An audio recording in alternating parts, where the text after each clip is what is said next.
Stand Cronky. Stand Cronky. Spend the money, Stand Cronky. We spend money on your products, Stand Cronky. Spend some money for the club, bro. Yo, this guy.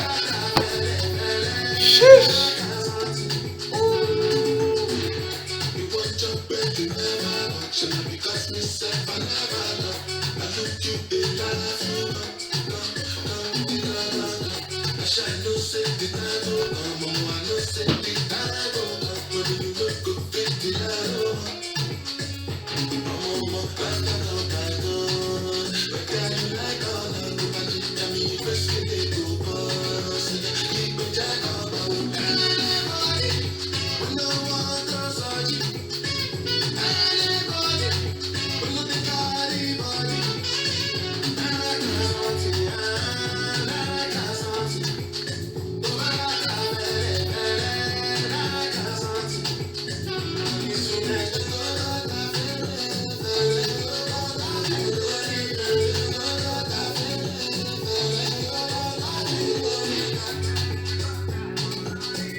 Good afternoon, Gunners and Gunnerettes, Madridistas and Madridistas. I don't know how to call the ladies from Madrid yet.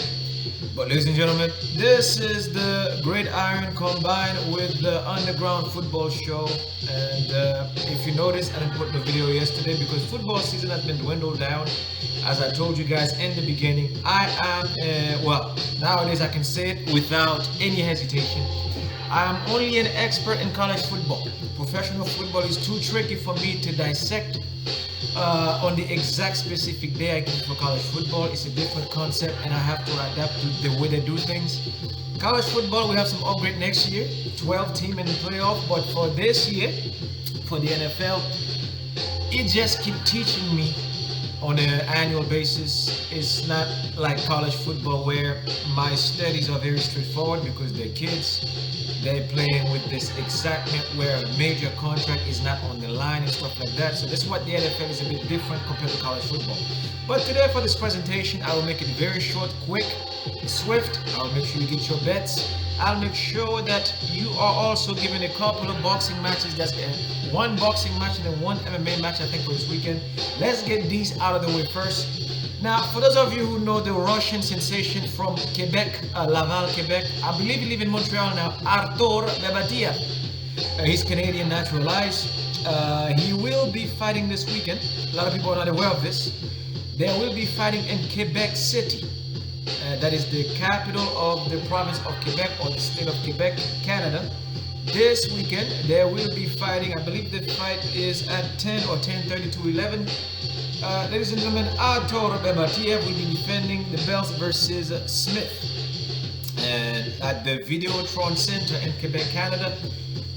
This fight, if you wonder how it's going to pan out, I would say it's going to be a 12-round bout for the belts, but this one should end before round 10. If I were you guys, I would put it all on this man here. Look at the camera very closely. The mad Russian, we call, well, now Quebecois, we call them Artur Beterbiev. This fight will be done by stoppage, knockout. This will not go full 12 round. I expect this fight to stop by round 10. Again, I repeat, you will put the fight for Artur Beterbiev. Davai kamrat. He will finish this job before round 10. I expect a TKO or a knockout by round 7, 8, 9, and 10. You should finish him off. This fight will not go to round 11 or round 12. I just want to make sure you guys are aware of this. So Artur Beterbiev is in action this weekend. And at the UFC, we have, I believe, an event for January 13th. That would be Ankalaev, Magomed Ankalaev from Dagestan, Russia, or from Macha Kashla or Dagestan. but the city is called Makachakla, Russia. 6'3", 205 pounds. We'll be fighting the Brazilian sensation Johnny Walker for 31 years old, 205 pounds, 6'5", in a light heavyweight fight. Don't forget that Johnny Walker now, ever since he married his girlfriend, he's been living in Ireland. And team of SBG, these guys are very good. The last fight he had against him was a no contest, round 1. I believe this is a rematch against the same opponent. Again, don't forget these last two guys fought each other at UFC 294, round 1 decision. It was a no contest, and that's what they were doing this match. So if you ask me how to pick this one for you guys, if you love MMA like the way I do it, me wrestling brought me into the MMA world. I don't know what brought you into mixed martial art as a fan. If you do practice the sports, you know this is going to be a tricky one. Now, on the perfect scenario, I would go with the 6'5" fighter, Johnny Walker from Belfort, Roxo in Rio de Janeiro.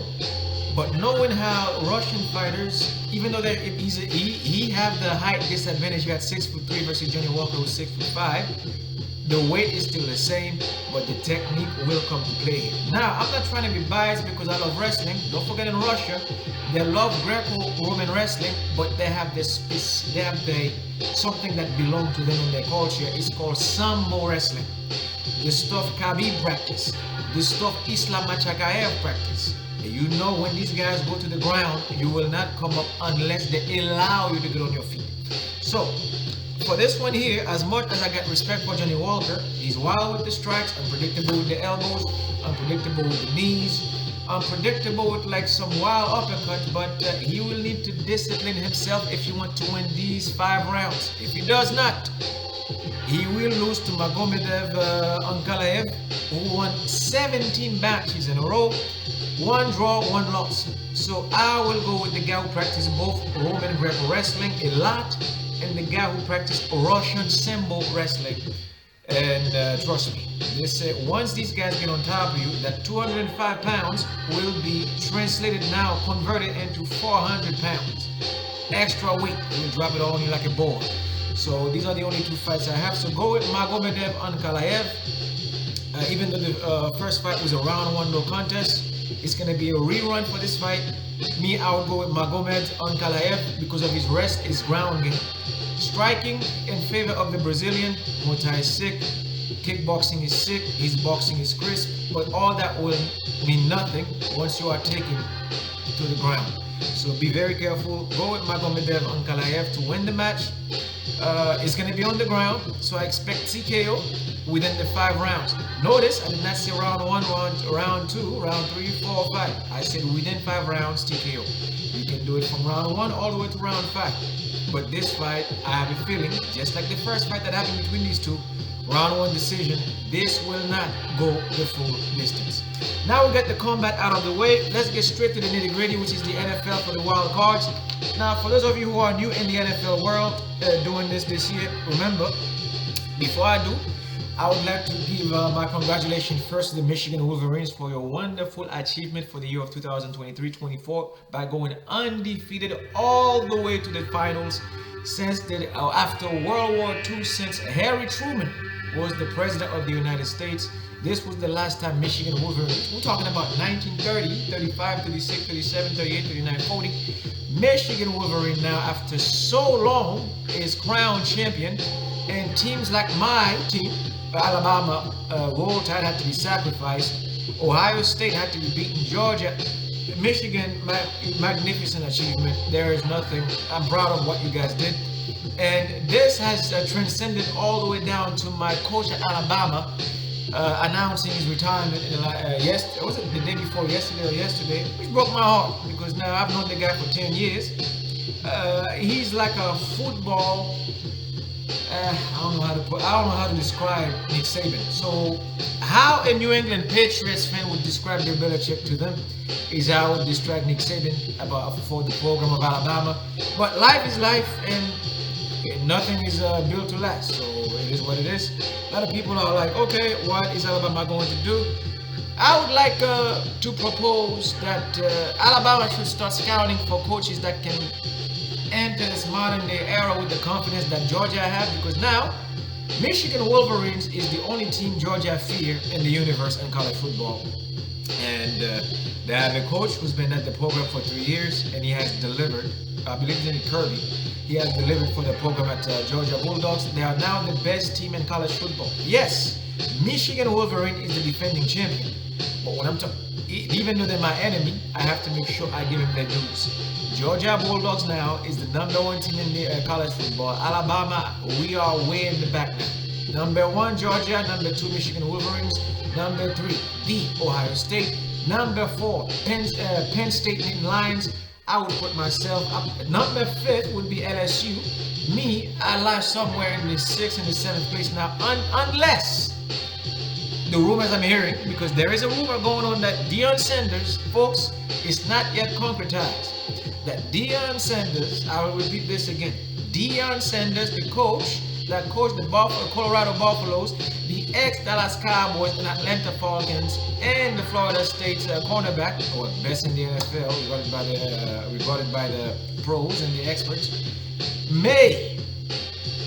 this is a 30% chance that he may be the one to replace Nick Saban. I've seen them done commercials together, Allstate, Aflac, and all this stuff during the season. Because don't forget, when Deion Sanders came to college football, Deion Sanders did not want this job. He retired, got his pension, working on the NFL Network every Sunday. I used to watch Deion Sanders back in 2007 to 2015 after he finished his contract with the NFL Network. So if Deion Sanders would like to come to the Alabama University, I welcome you with open arms, my brother. And you can give me a wonderful 3 to 5 years, win some championship. But I know the ultimate dream. I know what your ultimate dream is. You would like to go home to coach Florida State University, and I highly agree. But again, this was more about Michigan Wolverines. To congratulate them again, Coach Harbath, Blake Corum, J.J. McCarthy, Ron Wilson, and your linebacker, #55. You guys, respect, big up. As an Alabama guy, I have zero shame and giving you my respect. And I hope that all Alabama fans, except Georgia and Ohio State, these guys will be a bit skeptical. But the thing is, you earn it. Undefeated. It's been a while since we had an undefeated champion. But let's discuss the pros for the weekend. For those of you who are not familiar with the NFL, just remember this. You will not see teams like this play over the weekend. The Baltimore Ravens are off. The San Francisco 49ers are off. Let me explain why. Now, in the NFL, there is a rule. I'm going to show you the standings here on my screen so that way you can understand what I'm talking about to back it up with the stats. Let's begin with the AFC. The Baltimore Ravens finished this season 13-4, winning average is 7.765. Conference win, this is why they get the day off. 8-4, NFC 5-0, home 6-3. They deserve to get their rest. Now, as for the San Francisco, because they have won the entire conference, that includes AFC North, AFC South, AFC East, and AFC West. That means the Baltimore Ravens completely dominated the AFC division without no contest. On the other end, we had the San Francisco 49ers who did the same thing for the NFC, who went 12-5, winning average at 706, a little bit less than the Baltimore Ravens. Conference 10-2, they outdone the Ravens. Brock Purdy, Deebo Samuel, Christian McCaffrey, the best running back in the NFL right now, if you ask me, has done his duties. AFC 2-3, even in the AFC division, the San Francisco 49ers plucked a few teams, or twice, and then at home, of course, 5-3. They are resting. They will play the teams who qualified from the wild card from this weekend, which is what we will be getting into right now. Now, grab your pen and paper. Let's begin our bets, predictions. I'm going to start first with the Cleveland Browns faces the Houston Texans, a young team, and the Texans being led by the rookie quarterback C.J. Stroud. You have made your camp. Very well solidified to defend himself in Houston, but will your team be able to stop the old man, the man with the broken back? Everybody been laughing about it. Oh, it's your Flacco. Flacco's old. We have not seen Flacco over the Flacco. No. This weekend, I do believe firmly that Cleveland Browns, folks, are as mad as it sounds. You know me, I'm not here to BS you guys. If I led you guys all the way to a championship with the Michigan Wolverines since August, I think by now you should kinda, even if you don't want to believe me, but you should kinda believe me, because why? When I make you a promise, I deliver on it. Now, you're probably wondering, like, why would a madman like me put the Cleveland Browns on an underdog list for this weekend? Because I believe in stats. This is why I did not even report this yesterday. Why is this? It's a waste of my time to not gather the proper stats before I make predictions. Now let's look at the Cleveland Browns. Now, according to the spread here, they're giving them a -2. Overall and under for both teams to score is 44 points. On the money line, even the Browns are at -130. Folks, do not fall for this trap. This is what, just to show you how they have it. Because we have to make sure you see it before you believe what I'm about to tell you. This is what we have here. I've done my thing here. You see, I'm gonna put this on the camera for you. Right here, like this. Look at this attentively, and then now before I deliver my prediction on this one. So, there I would like the Cleveland Browns with the experience that they have. Don't forget, is Joe Flacco. He's been to the Super Bowl before with the Ravens in 2011 and 12 and won it against San Francisco 49ers. Not just went to the Super Bowl, he won it back in New Orleans. Now, at the age of 41, 42 years old, you know what they say, once you taste gold, you'd like to go back to that same well and get some more gold, I guess. I would like you guys to bet on this game like this. Now, Cleveland at home, regular season is 11-6. Well, were now no longer in the regular season. Houston Texans were 10-7 in the regular season. But don't forget that Houston Texans are very formidable at home. 6-3. Last 5, 3-2. They have the home momentum. And to win the game, if you go on with the Houston Texans, you can do -3, -6. Do not exceed past -6. You will lose, I guarantee you. So if you're picking the Texans as the favorite here, because right now they're supposed to be the underdog at +2, and because of the quarterback's age, it's his first time being in the NFL. I've seen the same scenario before, like in 2004, when Michael Vick led the Atlanta Falcons in his very first season in the NFL, and Minnesota and Green Bay, where Michael Vick pulled 2 upsets by defeating these 2 teams in the playoffs. For those of you who remember this, when Michael Vick first came in the NFL, 2002, 2003, 2004, same scenario. I had to go back to that playbook. CJ Stroud played like Michael Vick, except you don't run much. You like to throw the football. Same scenario. So me, I will go with the home team here, -6, -3, or get the W on the money line. But that's only at 20% to win the game, because this is a rookie we're dealing with here. Let's go pro. Cleveland Browns, they got Kareem Hunt, who used to play for the Kansas City Chiefs as a running back. Remember that guy? That's why he got transferred after the altercation with his girlfriend in the elevator. And then after taking a year off, he was signed as a free agent by the Cleveland Browns, and he became their their backup running back after Nick Chubb's. Nick Chubb's been injured for the entire season, and now he's the leading running back. You're talking about a veteran running back at the age of 29, 30 years old, with a veteran quarterback who's been, these guys, their nerves right now, very calm. Kareem Hunt won the Super Bowl with the Kansas City Chiefs with Pat Mahomes already. He's been in that situation.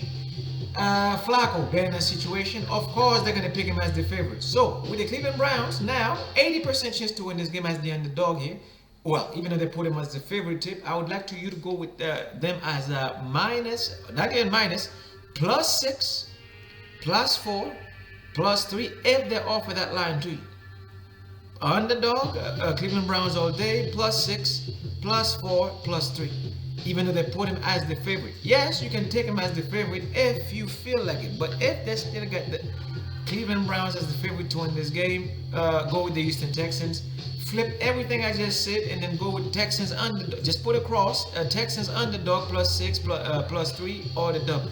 Me, I have a strong feeling that the Houston Texans will move on to the next round to face the next opponent in the AFC, whether it's the Chiefs or the Dolphins or the Bills, or whether they're facing the Bills or the Steelers.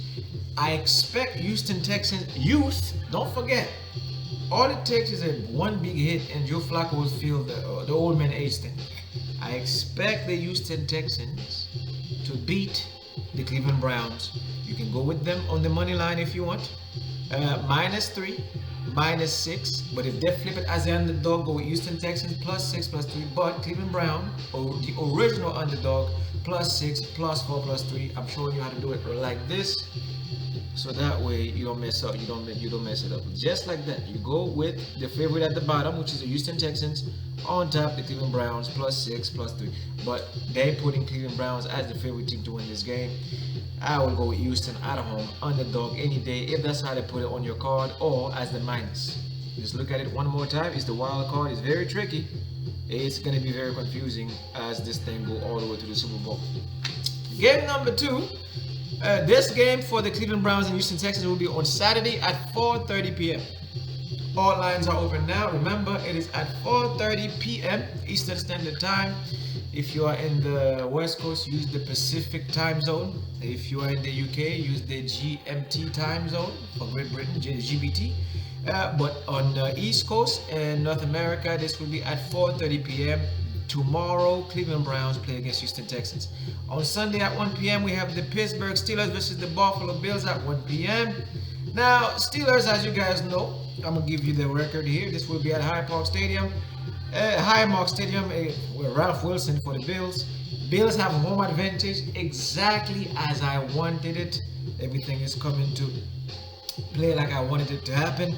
Pittsburgh plus 9.5 on the spread. In other words, 100% they will lose against the Buffalo Bills as long as the Bills keep it simple and maintain the intensity, especially in the third and the fourth quarter of the football game. Buffalo expect to win this game at -9.5. Okay, money line 425. Record at home 11-6. Home 7-2. Last 5, Buffalo been on this tear, 5-0 victory. That is a 5-game winning streak right here, folks. Let me show it to you. Let me put this close. I'm gonna walk it steady to the camera so that way you can see Buffalo Bills is on fire. Therefore, they will not allow the Pittsburgh Steelers to come all the way up here to cause a disrespect. I expect them to win this game. And just like that, I will also go Bills to win this game 100%. What you will need to do is the -9.5 and the plus 9.5 spread. Please ignore. I repeat, let me do it slowly. You will have to ignore the spread, no matter how tempting it is. Because why? I expect Pittsburgh to make it a bit more difficult for the Bills to win this game at plus 9.5. If they did a +7 or a +6 for the Pittsburgh Steelers, I would have taken it. Because I know that in the playoff, it's no longer the regular season. This is the NFL. All teams are ambitious and all teams are looking to go to the Super Bowl in February 14th or 15th or 16th or 17th or 18th. In other words, they will give it all they got. Even though the Steelers are at a disadvantage without their quarterback, it does not matter because why? This is playoff football, professional, big-time football, and I expect them to give Buffalo Bills a hard time in the first quarter, second quarter, and possibly the third. So Buffalo will have to focus. Just go with 100% Bills victory. You will not cash big on this one because they expect the Bills to beat the Steelers at 100%. Your job is to pay attention. You can do it live bet on this game. Oh yes, by the way, folks, I forgot. Playoff football in the NFL, live betting is the pro. Yes, in the middle of the game, you can change your mind if you want. If you guys are doing parlay right now, you will be unable to take advantage of this. But guess what? It's available to you to our fourth quarter. As with the game start at 1 p.m. from 1 p.m. to 3 p.m. For when it starts, you can bet throughout the game. With 5 minutes left on the clock in the fourth quarter, they will shut the live betting thing down. Just to let you guys know. So go with the Bills 100%. I guarantee you, you will cash out on the Bills. But don't expect much. When it comes to the playoff, to continue, and now we're going to jump back in the NFC at 8 p.m. on Sunday, or Sunday night. I believe that's the SNF game, well, playoff version of it. We have the LA Rams. Stan Kroenke, the man who buy my Arsenal Football Club, we buy his product, but he don't want to invest in. Well, we'll leave that to the next chapter before I close the show. At 8 p.m., we have the battle, the grudge match in football in the NFC. Matt Stafford versus Jared Goff, the revenge thing. Now, before I explain this to you, because I have to give you the psychological aspect of how this game is going to turn out, do not forget that Matthew Stafford, who spent a decade in Detroit as a quarterback for the Lions, was transferred to the Rams a couple of years ago to replace Jared Goff, who now plays for the Detroit Lions. On his first season in Los Angeles, playing for the Kroenke family, Matthew Stafford, who could not win a Super Bowl or an NFC Championship for the Detroit Lions, ended up being a Super Bowl winner, and a team that Jared Goff was one. Him, Cooper Kupp, Cook, all these guys, this was his team. Now, if Stafford came from Detroit Lions and went over there to take over his team and won the Super Bowl, and he will never forget that. So now, since the Lions are hosting the Rams, what a better way to end your rival season by defeating them in Detroit and send them back to LA packing, eliminated from the playoff. So this is why the Lions got this one pat down. Quarterback have a grudge against the guy who took his job in Los Angeles. And Detroit Lions are magnificent this season, and they will not allow a team to. They would have been playing this season. I don't think the Lions will allow a team who went 10-7, away record at 5-4, last 5 games 4-1. Yes, they're on a 4-game winning streak. You're facing the Detroit Lions, 12-5, second best in the NFC or third best, 6-2 at home. In other words, it's a fortress in Ford Field Stadium in Detroit, and 3-2 in the last 5 games. And average yards per game, I would say that the Lions yards per game is 394 yards per game, 350 compared to the Rams 359.3. Points per game, Lions are averaging 27.1, where the Rams are averaging at 23.8, 8th in the NFL. Folks, you go with the Lions -3, -7, or 90% Lions win this game. Again, the only reason I'm giving the Rams a 10% is because Matt Stafford used to be a quarterback in Detroit. He knew the environment, but I should go 100% Lions. Again, key battle here, Stafford versus Jared Goff. All in favor of the Detroit Lions, -3, -7, or 90% Lions victory. Watch this here. Watch my fingers. You put the money on the Lions, I guarantee you, you're going to walk out laughing at the bank. Okay? Just like that. Let's follow the instruction here.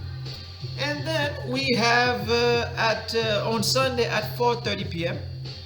we have the Green Bay Packers versus the Dallas Cowboys. This one here was a bit hard for me to dissect, but the Dallas Cowboys have made major improvement this year. We have to give them their credits. I cannot be a hypocrite and ignore the way they've been playing this season. And I believe this Sunday at 4:30 p.m. the Dallas Cowboys should beat the Green Bay Packers -7, -10 comfortably. And Cowboys are stable now. Offense, I've seen Dak Prescott, even though I don't like the guy, and I've seen him improve.